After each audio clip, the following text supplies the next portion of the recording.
Hello, Mikel. Hi, John. I'm just going to ask you, have you had anything from the PGMOL or any contact from Howard? Howard regularly, I think, speaks to Me directly? No. No. No. The club? The club, I'm sure they've been in touch, and it's probably more up to them to discuss that topic. Do you think you've got support from other managers from speaking out so, so strongly to express your views? Well, Just because of the standard of the officialdom. I think yes, everyone can if see that doesn't affect the competition with another team, another manager, probably yes. Because when we are in those meetings and we are all together, Yeah. we all share the same feeling, that's for sure.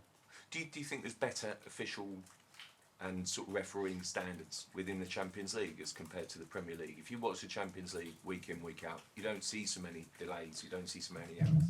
I don't think that's for me to say. I don't know. I think everybody tries its best, and that's it. And sometimes the outcome is better, sometimes worse. Okay, I've got Dave from The Guardian. Hi, Mikel. I wanted to ask you two things.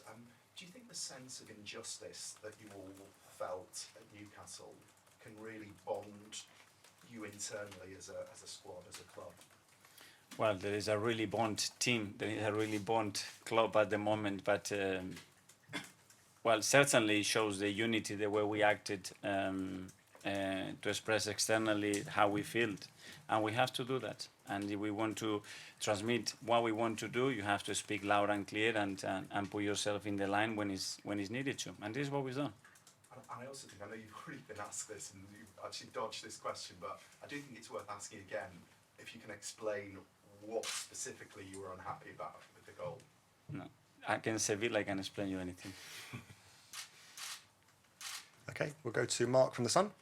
Can I just ask you about Gabby Jesus, who has been called up by Brazil, which seems quite strange, bearing in mind he's injured. I mean, does that come as a surprise to you?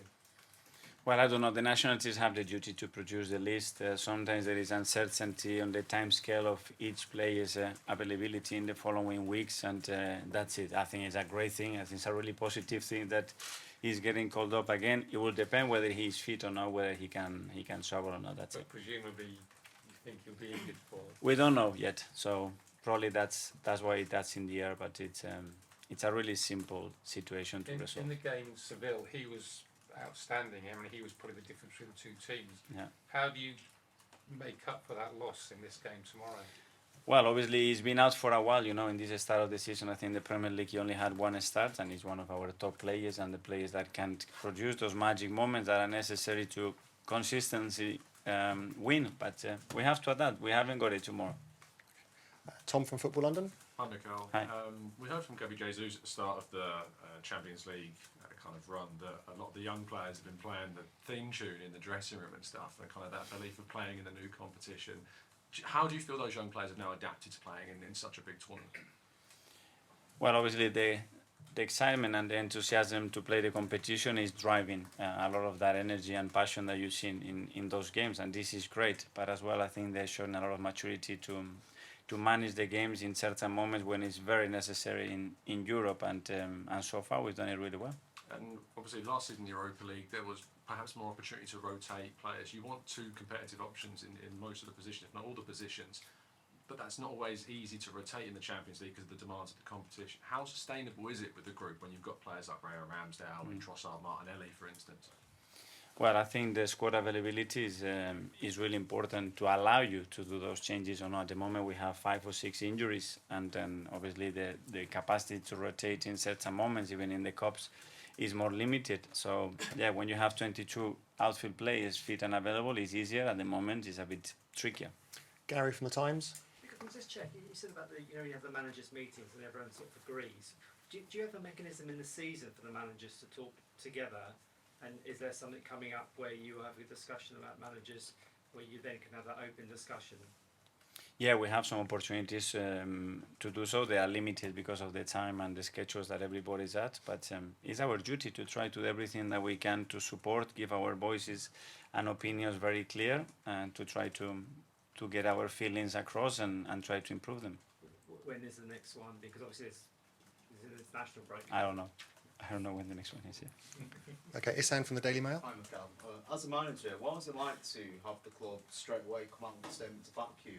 And what did you make of the statement's wording? It was very strong and very direct in what he was trying to communicate? Well, I think obviously it was great from my point of view. I didn't expect it. I said it's my duty to stand in front of you guys and give what I think, and then the club has got many options, and they decided to that one. I really appreciate it. I think the players did, everybody at the club did, and then it showed again that that we are one and that we are ready for anything that comes across to fight it in the best possible way. Going back to Andrew's speech after the game the other day, one of the lines he says is we have to respect the officials. What was your reaction or thoughts on that particular line in his speech? I fully agree that we have to respect, and this is what we try to do.